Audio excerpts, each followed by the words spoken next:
Değerli izləyicilər, videonu bəyənib kanala abunə olun ki, hər kəs son xəbərlərdən anında məlumatlansın. Qanunda dilənçiliklə məşğul olmağa görə cəzalar müəyyən edilir. Xəbər verilir ki, bu məsələ Milli Məclisin dünənki iclasında müzakirəyə çıxarılan İnzibati Xəttələr Məcəlləsində dəyişiklik edilməsi haqqında qanun layihəsində əksini tapıb.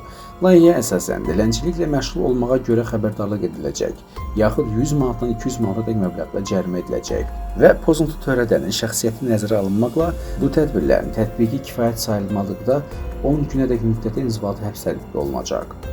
Yetkinlik yaşına çatmayan şəxsin dilənçiliyə cəlb edilməsinə görə 200 manatdan 500 manata dək məbləğdə cərimə ediləcək və ya işin halları və pozuntu törədənin şəxsiyyəti nəzərə alınmaqla bu tədbirlərin tətbiqi kifayət sayılmadıqda 15 günədək müddətdə inzibati həbs tətbiq olunacaq. Qanun layihəsi səsə qoyularaq 3-cü oxunuşda qəbul edilir.